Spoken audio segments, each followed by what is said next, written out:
On reste un peu sur la contestation avec la question de savoir jusqu'où ira Agbeome Kodjo. Rodrigue, vous rappeliez un peu ce qu'il avait dit pendant la campagne.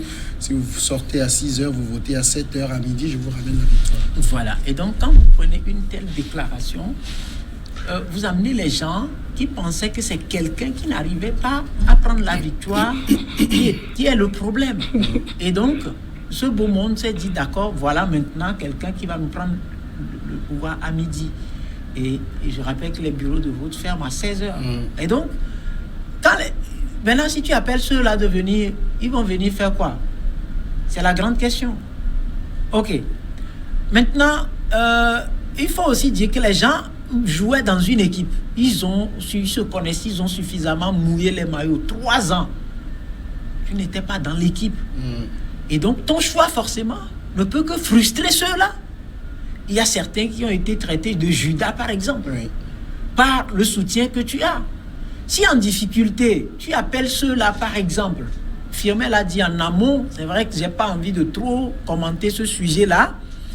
En 2015, par exemple, lorsque tu dis que tel a gagné, d'accord, en défaveur de quelqu'un que tu appelles aujourd'hui pour te soutenir.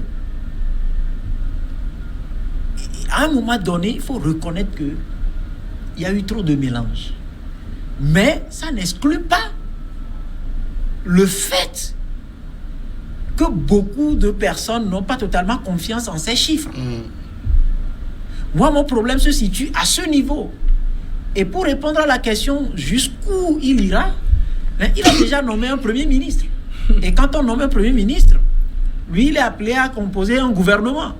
Peut-être que dans les prochains jours, ou peut-être même le temps de sortie de ce studio, il y aura peut-être un gouvernement. Donc, il y a une sorte de bicéphalisme à la tête du pays. Et ça aussi, c'est une crise qu'on ne peut pas occulter. Parce qu'aujourd'hui, le deuxième n'est pas à la tête du pays ici. Peut-être qu'il a une république dans sa maison. Si vous êtes observateur, oui. Parce que aujourd'hui, qui vous sortez, vous captez toutes les chaînes du monde. C'est ce qui se dit. Aujourd'hui, il y a un président proclamé par la Cour constitutionnelle, il y a un président qui se réclame d'être démocratiquement élu. Et donc, c'est une crise. On ne peut pas l'occulter. Et c'est pour ça, moi, je dis, pour éviter ce genre de choses, il faut éviter de prendre l'élection comme un héritage privé qu'on ne veut pas que quelqu'un touche. C'est la chose publique. Et donc, permettre à chacun de voir, moi par exemple, l'électeur, c'est mon droit aussi d'avoir une idée sur tout ce qui s'est passé, par exemple. Il ne suffit pas qu'on flanque des chiffres à crever les yeux, comme ça, pour dire qu'on a proclamé des résultats. D'accord. Alors, Beausoleil, il appartient désormais peut-être au pouvoir de mettre fin à la pagaille? Non, la pagaille a déjà pris fin avec la proclamation des résultats par la Cour constitutionnelle. Et je crois que les autres agissements, ce n'est que, je l'ai dit tantôt, ça va finir bientôt. Et moi, je le dis, il n'y aura pas de crise post-électorale au Togo comme le souhaitent peut-être les perdants. Parce qu'on l'a toujours, quand vous analysez, quand vous voyez la situation du Togo depuis 1991, c'est que ceux qui aspirent au pouvoir ont toujours cette tendance-là d'agir pour plonger le Togo dans une crise donnée, pour qu'ils puissent rallier les populations à leur cause. Donc, et ça ne marche plus. Et maintenant, je crois que les gens sont plus tournés vers ce qu'ils doivent faire comme activité quotidienne qui doit leur apporter et de quoi à manger, de quoi à subvenir à leurs besoins. Donc maintenant, il n'y aura pas de crise, la crise post-électorale, toute cette pagaille-là qui a été créée après la proclamation des résultats par la CENI, parce que les gens jugent que comme c'est les résultats provisoires, donc il y a encore des choses à faire, mais tant que le perdant lui-même, Agbeome Kodjo, a fait des recours à la Cour constitutionnelle et auprès de la Cour constitutionnelle, et je crois que si la Cour constitutionnelle avait reçu avait jugé, la Cour constitutionnelle a jugé ses recours recevables. Si la Cour constitutionnelle lui avait donné raison et annulé ces élections, je crois qu'il ne serait pas dans cette logique d'encore faire poser des actes en dehors de la décision de la Cour constitutionnelle. Maintenant, de l'autre côté, la Cour constitutionnelle a rejeté son recours. Ça veut dire qu'il doit se plier à cette décision de la Cour constitutionnelle et pour ne pas s'attirer des problèmes. Donc, je crois qu'au niveau national, tout le pays est calme. Personne n'a plus ses yeux tournés vers ces élections, et si ce n'est que M. Agbouyoumé et ceux qui sont autour de lui. Alors, on parlait donc de ces résultats définitifs proclamés par la Cour constitutionnelle hier. Ces résultats définitifs donc, qui ont permis quand même de, j'allais dire, un peu réaménager les résultats communiqués par la CENI. Faure Gnassingbé se retrouve donc désormais à 70-78. Agbouyoumé passe à 19-47 et Fabre également à quelques chiffres derrière la virgule. Les principaux enseignements de ces résultats, c'est que Faure Gnassingbé reste toujours au-delà de la barre des 70. Oui, ça veut dire que l'opposition a été inexistante au fait. C'est un moment de revanche que le président de la République a essayé de jouer. C'est comme, vous imaginez, c'est un esprit de revanche. Ce score-là, c'est pour humilier. Le premier enseignement, c'est que Faure Gnassingbé, face à une opposition complètement détruite, il dit « je vais vous humilier ». Vous pensez que Faure Gnassingbé lui-même, il s'attendait à autant? Oui, la manière dont il s'est investi dans la campagne, je pense qu'il pouvait s'attendre à ça. Quand il parlait d'un coup KO, je pense que c'était sérieux. Bon, déjà, à 50,1, c'était un coup KO. Oui, c'était un coup KO. Mais quand il parle d'un coup KO et il se lance dans la campagne... J'ai entendu...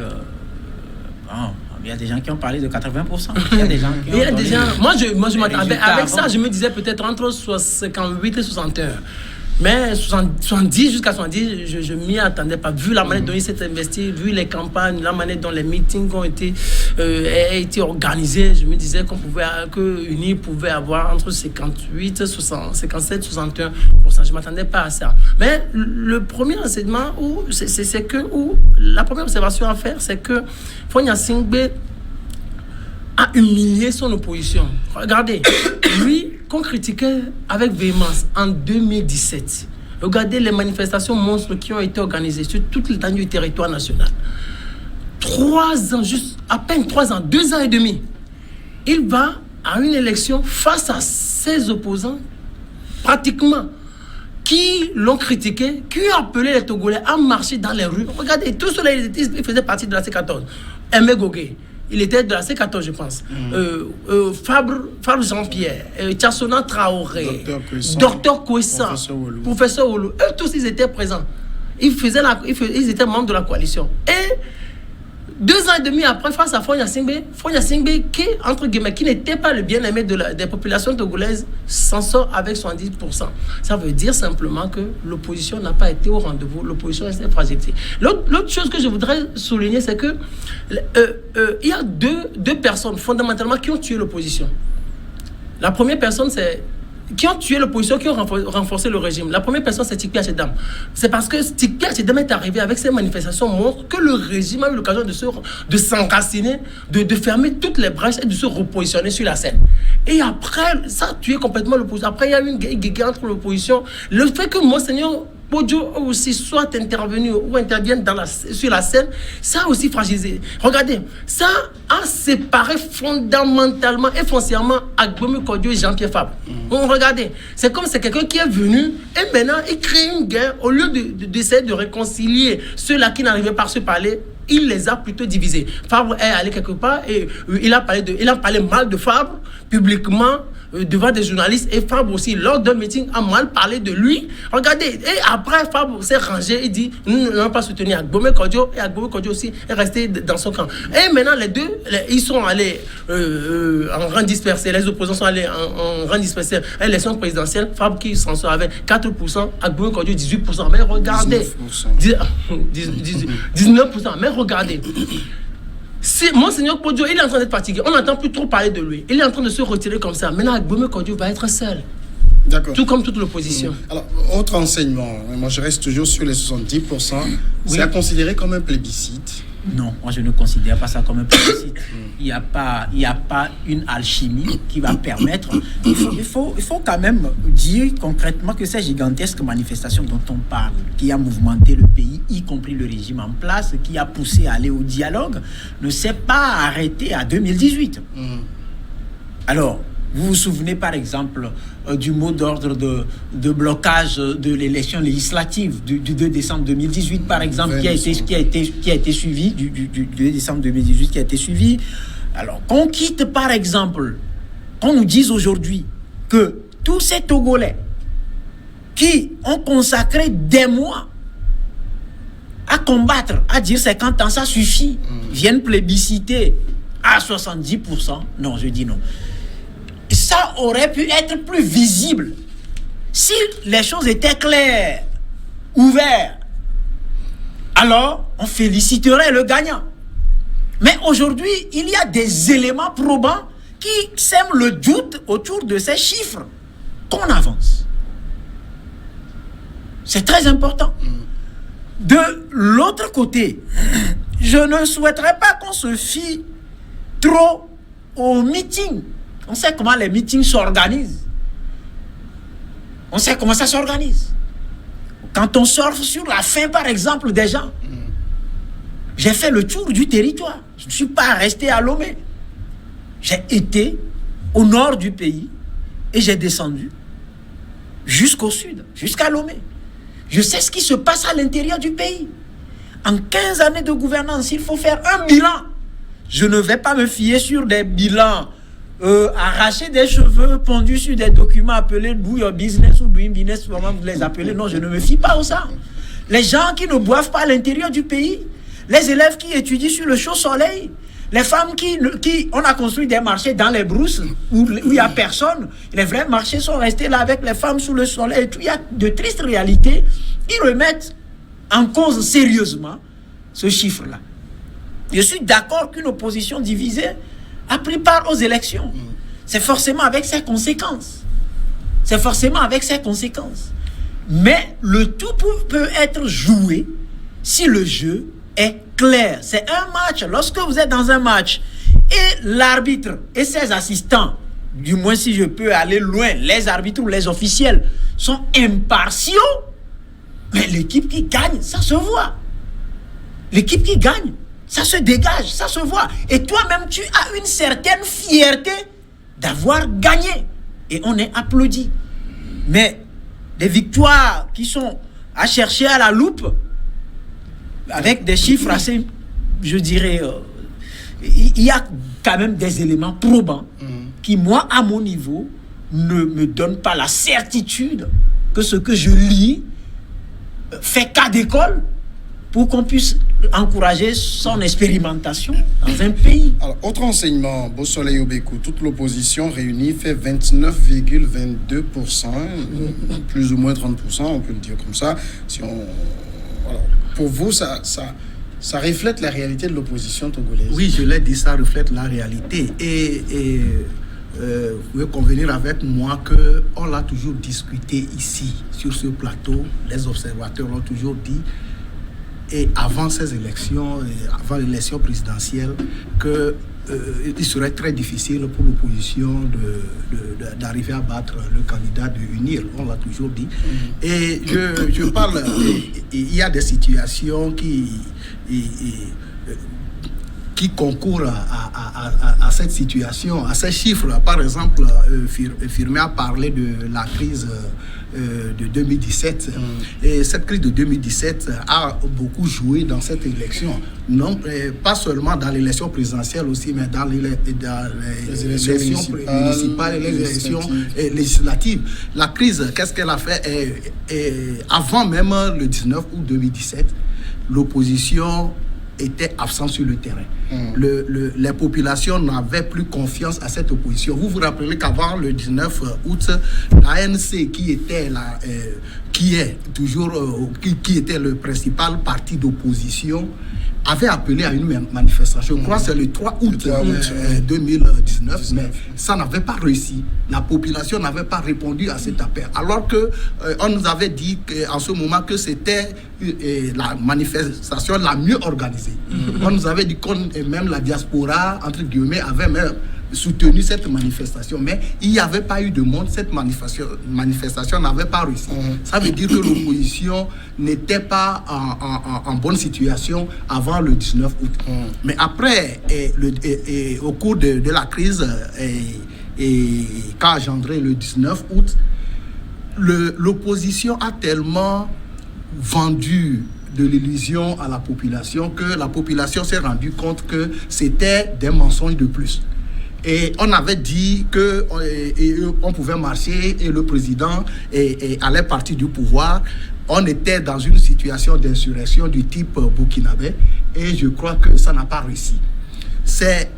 Et après, les opposants se sont regroupés en, je crois, C14, tout ça là, et avec la guerre entre eux, ça a encore fragilisé en plus cette opposition. Alors qu'au même moment, la crise a permis aux partis unir et à ces militants de prendre encore conscience que sur le terrain, ils ont encore du travail à faire.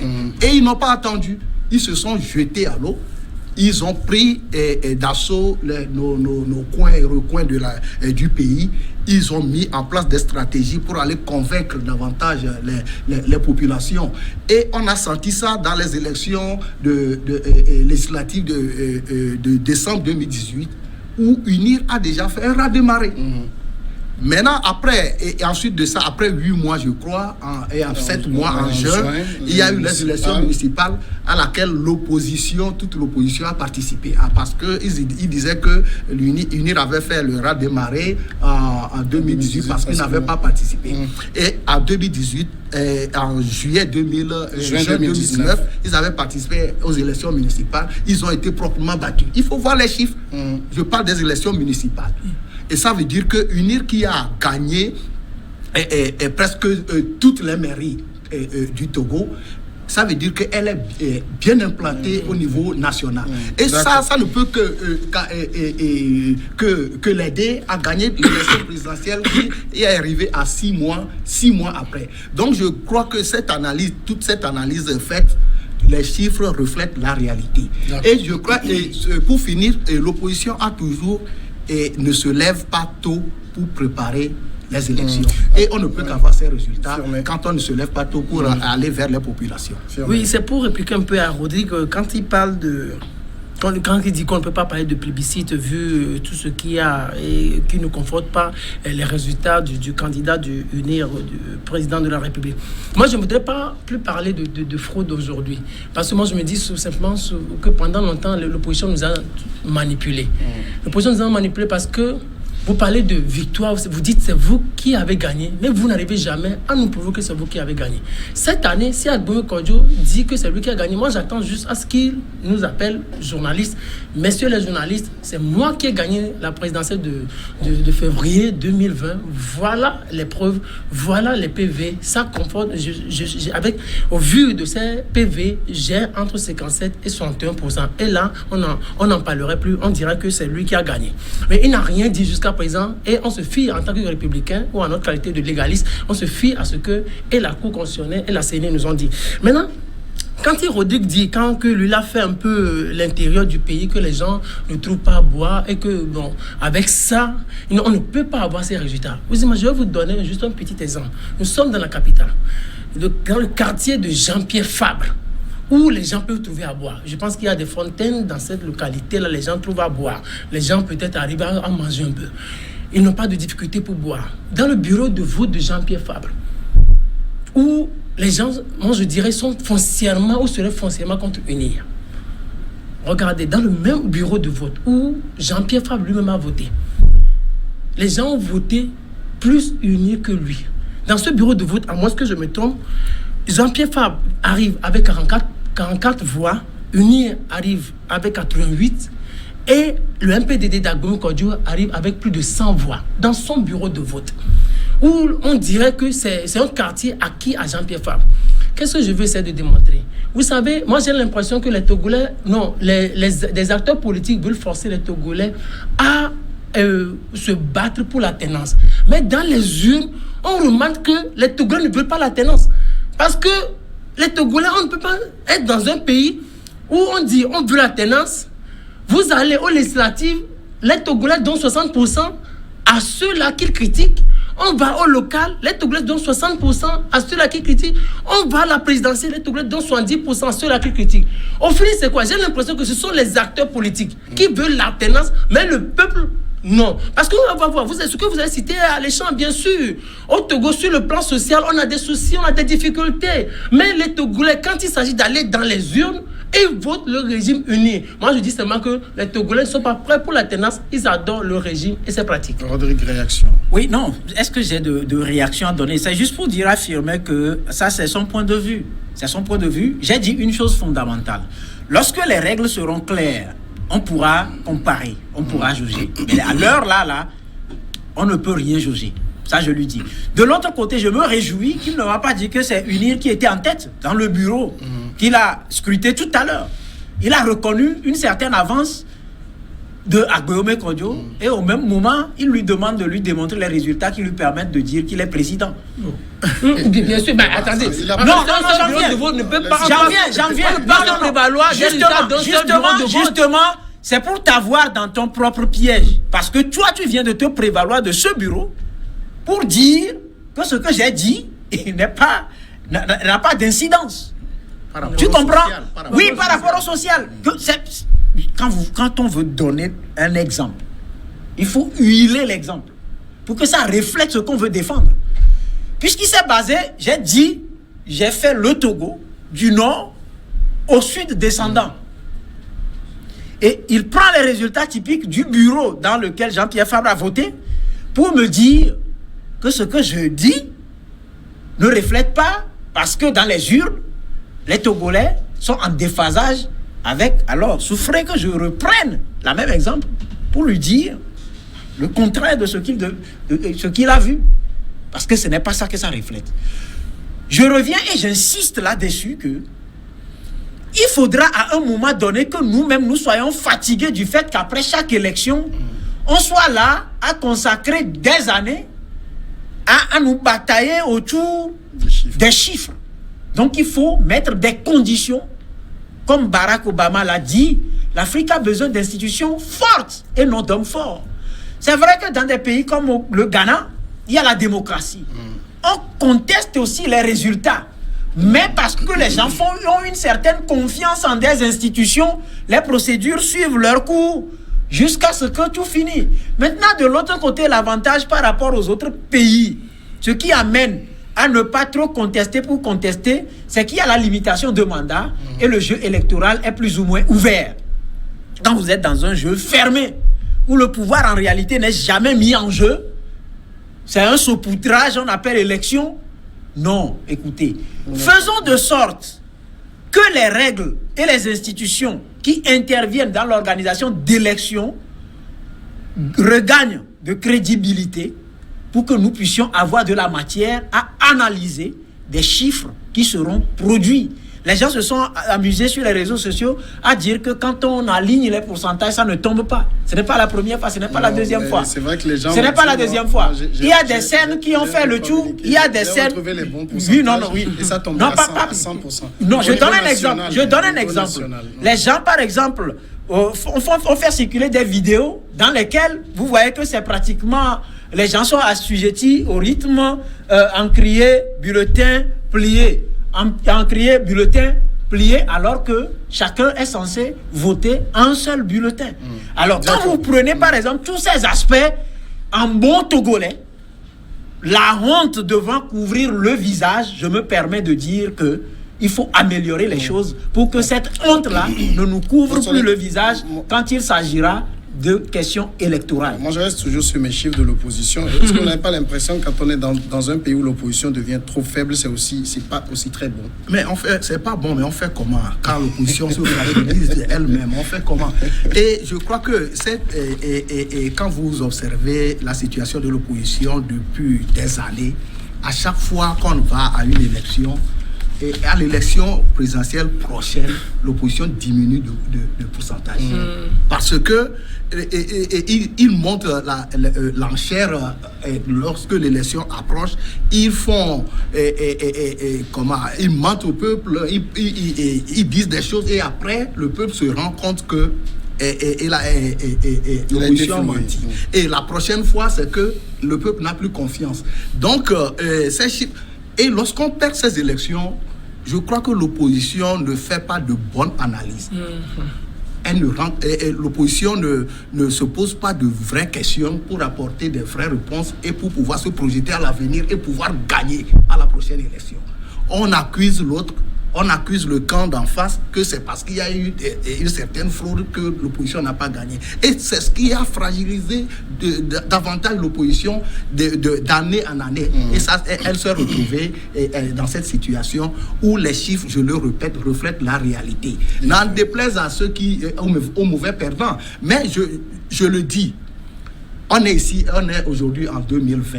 Si l'opposition ne prend pas conscience pour pouvoir mettre des stratégies en place pour espérer et gagner l'élection présidentielle de 2025 et qu'on adopte encore les mêmes stratégies, les mêmes situations, les mêmes comportements qu'on a adopté de 2015 à 2020, je crois que le suffrage qu'elle aura en 2025 va encore diminuer plus que ça. 10 secondes. Ah non, je dis simplement que l'opposition, comme l'opposition est finie, et c'est pas bien pour une république.